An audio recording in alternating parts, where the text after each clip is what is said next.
Olá, meninos do terceiro ano. Vamos retornar aqui nossa aula, né? Na aula passada eu falei para vocês sobre um pouco da história do Distrito Federal, os impactos que ele causou no território, né? A gente vai continuar e na próxima aula provavelmente a gente vai começar a falar sobre Cerrado. Então tem algumas curiosidades aqui falando sobre o Distrito Federal e quem tiver alguma dúvida vai lá no fórum lá que eu estarei esclarecendo essas dúvidas, ok? Então a aula de hoje é super rápida, né? Até para não ficar cansativo aí. Algum de vocês, alguns falaram comigo no privado, falando que estava muito extenso, as aulas estavam muito extensas, então eu vou ser o mais breve possível, tá? Bom, aqui do litoral para o cerrado. Mudar de novo? Por que essa pergunta? A gente vai entender agora. Salvador e Rio de Janeiro, durante 2 séculos, cada uma foram capital do Brasil. Então, primeiro foi Salvador e depois foi Rio de Janeiro. Essas capitais eram localizadas no litoral, como vocês mesmos sabem, né? E por isso eram alvos de ataques, saques e conquista por parte de outros países.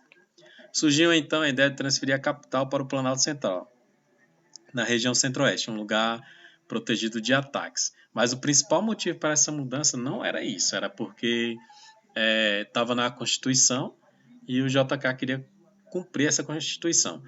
Para a gente entender por que JK quis cumprir isso, a gente tem que entender como foi que ele chegou à presidência.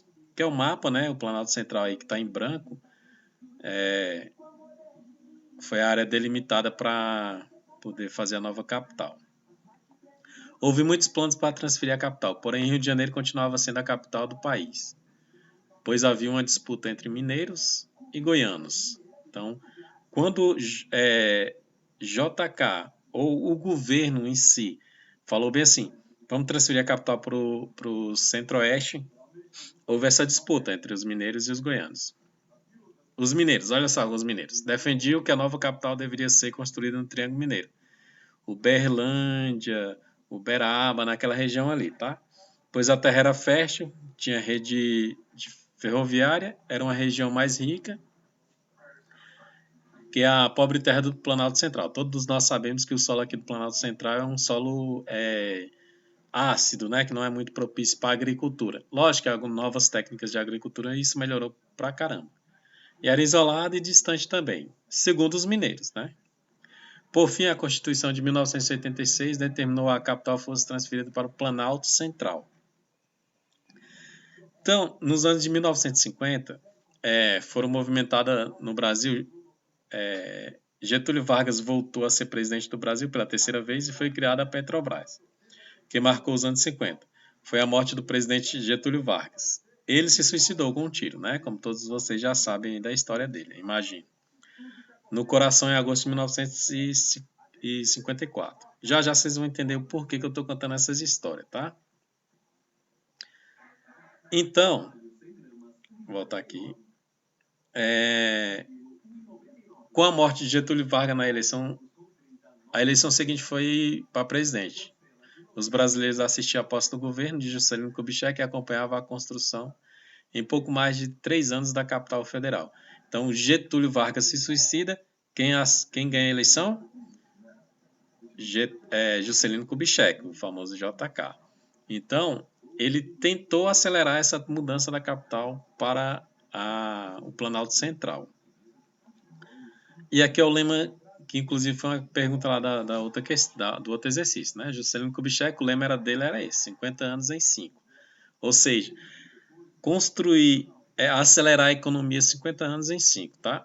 Antes de ser presidente, quem era esse cara que ganhou a presidência? Então, vamos lá. Getúlio Vargas foi prefeito de Belo Horizonte, ele era mineiro, ele nasceu na cidade de Diamantina, Minas Gerais. Ele era conhecido em Belo Horizonte como prefeito Furacão.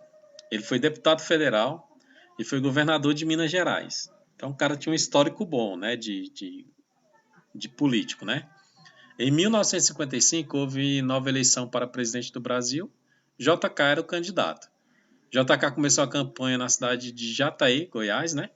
No comício choveu e houve necessidade de mudar de rua para um local fechado. Só curiosidades, tá? No comício, olha só. Um morador da cidade chamado Antônio Soares Neto, conhecido como Toniquinho da farmácia, levantou o braço e fez uma pergunta que entrou para a história. O senhor disse que se for eleito, irá cumprir rigorosamente a Constituição. Desejo saber, então, se pretende pôr em prática o dispositivo da Constituição Federal que determina a mudança da capital federal para o Planalto Central. Então, esse cara perguntou se ele ia cumprir. Aí JK foi eleito presidente no Brasil, assumiu e feita a promessa em Jataí, né? Devido a ele prometeu lá para esse cara. Elaborou um projeto de lei para encaminhar ao Congresso Nacional que falava da transferência da capital. Então, devido a uma pessoa ter perguntado lá em Jataí se ele ia cumprir, e realmente ele cumpriu, né? E aqui são algumas imagens, né? A obra de Niemeyer, e só são imagens. Já já eu passo. Então, resumindo todo o começo da história, né? Então, por que JK chegou ao poder? Com a morte do Getúlio Vargas. E por que construiu Brasília aqui?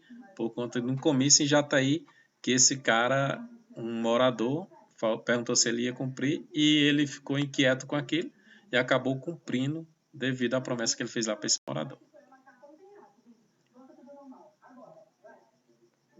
Era para ter umas imagens, mas infelizmente não tem. Bom, meninos, é isso. Então é uma breve explicação sobre como o JK chegou ao poder e como foi construída essa capital aqui no Planalto Central, tá? Nas próximas aulas ainda tem muita coisa para saber de Brasília. Acho que eu vou continuar falando de Brasília. Senão a gente para, né, e fala sobre o Cerrado, vou entrar no contexto físico mesmo, que é clima, relevo do Planalto Central aqui de Goiás, tá bom? Então é isso. Muito obrigado pela atenção de todos.